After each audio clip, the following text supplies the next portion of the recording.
द्वापर युग की बात है। कुरुक्षेत्र का महायुद्ध समाप्त हो चुका था। पांडव जीत गए, लेकिन इस विजय से हर ओर विनाश ही विनाश था। महारानी गांधारी, जिनके 100 पुत्र इस युद्ध में मारे गए, शोक में डूबी हुई थीं। जब श्री कृष्ण उनसे मिलने आए तो गांधारी ने उनके दिव्य स्वरूप को भी दोषी ठहराया और बोली, हे माधव, आप तो भगवान हैं।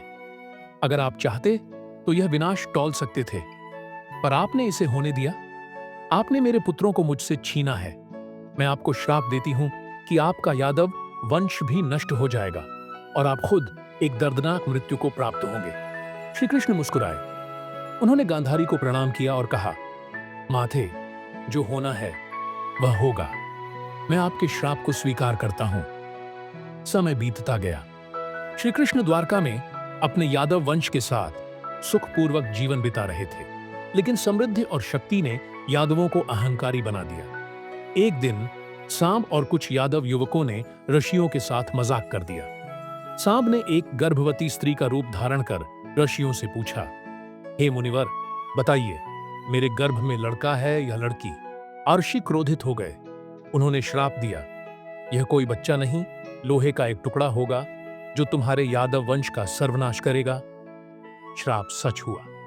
सांप ने लोहे के टुकड़े को जन्म दिया। यादवों ने उसे पीसकर समुद्र में फेंक दिया, लेकिन किस्मत अपना खेल खेल चुकी थी। लोहे के पाउडर से समुद्र किनारे तीखी सरकंडे उग गए और लोहे का एक टुकड़ा बच गया।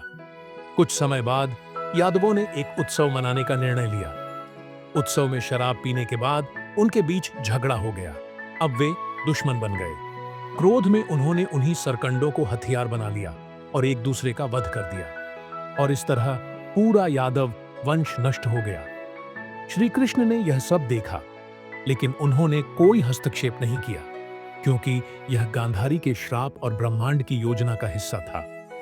अपनों को खोने के बाद श्री कृष्ण ने सब कुछ छोड़ दिया।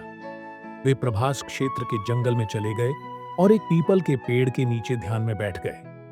तभी जरा नाम का एक शिकारी जंगल में शिकार कर रहा था। उसने दूर से श्री कृष्ण के पैर को हिलते हुए देखा और समझा कि वह कोई हिरण है। उसने धनुष खींचा और तीर चला दिया। तीर सीधे श्री कृष्ण जी के पैर में लगा।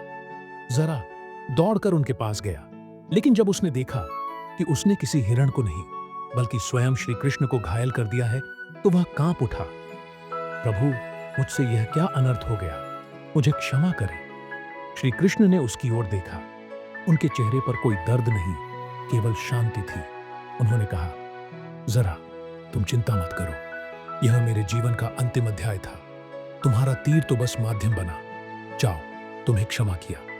उस क्षण श्री कृष्ण ने अपनी आंखें बंद की और उनकी आत्मा ने उनके शरीर को त्याग दिया। वे अपने दिव्य लोक वैकुंठ धाम लौट गए। उनकी मृत्यु से द्वापर युग का अंत और कलयुग का आरंभ हुआ।